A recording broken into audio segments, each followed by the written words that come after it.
সংস্কার এবং নির্বাচন এটা করতে হচ্ছে একটা জনগণের চাহিদার ভিত্তিতে, জাতির চাহিদার ভিত্তিতে এবং অভ্যুত্থানের প্রত্যাশা অনুসারে একটা সংস্কারকৃত রাষ্ট্র কাঠামো, সংস্কারকৃত রাষ্ট্র এবং জাতি বিনির্মাণ হোক, সেটা সবাই চায়। সেজন্য এই কাজটা তত্ত্বাবধায়ক সরকারের আগের সময়ের এখতিয়ারের মধ্যে ছিল না। এই এখতিয়ারটা জনগণই সরকারকে দিয়েছে।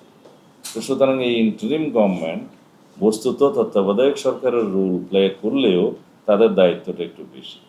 সেই জন্য আমরা চাই অন্তর্বর্তীকালীন সরকারের সময়ে, ঘোষিত সময়ে নির্বাচনটা হবে এবং এটা অলরেডি মাঠে নির্বাচনের আবহাওয়া বিরাজ করছে। মানুষ নির্বাচনের সাথে সম্পৃক্ত হয়ে গেছে। জনগণ এবং প্রার্থীরা জনসংযোগে ব্যস্ত আছে। তা আশা করি এর মধ্যে অন্য কোনো কিছু ভাববার অবকাশ নেই। এভাবেই নির্বাচনটা হবে, এই সরকারের অধীনেই হবে। কোনো দল নির্বাচনে না যেতে চাইলে সেটা তার রাজনৈতিক স্বাধীনতা, গণতান্ত্রিক স্বাধীনতা বটে।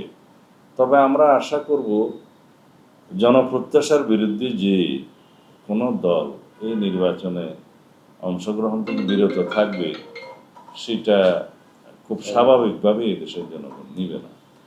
কোনো যৌক্তিক কারণ যদি থাকে, তারা সেটা সংশ্লিষ্ট সকল কর্তৃপক্ষের সাথে আলোচনা করতে পারে। অন্তর্বর্তীকালীন সরকার, নির্বাচন কমিশন, জাতীয় ঐক্যমত্য কমিশন, এমনকি মাঠেও তারা তাদের সে বক্তব্য দিতে পারে।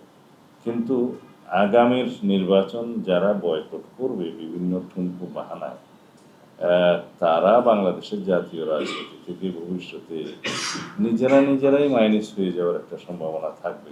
আশা করি সেই ঝুঁকি কেউ নেবে না।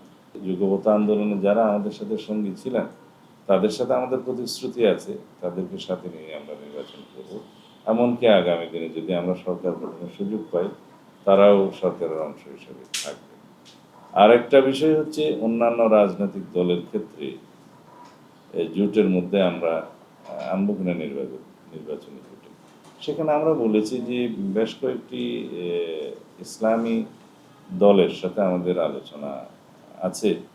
তো সেই ক্ষেত্রে আমরা ইসলামী ঘরানার বেশ কিছু দলের সাথে আমাদের আলাপ আলোচনা আছে, তারা আমাদের সাথে জুটে আসতে পারেন। তবে সেই সিদ্ধান্ত এখনো চূড়ান্ত হয়নি, সেটার জন্য আমাদের অপেক্ষা করতে হবে।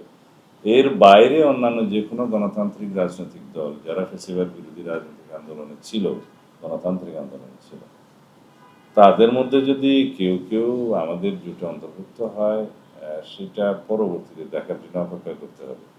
নির্বাচনী কৌশল হিসাবে আমরা জোটের গঠনের ক্ষেত্রে কী কী কৌশল অবলম্বন করব, সেটা সব কিছুই এখনো খোলাসা করে বলার সময় আসেনি।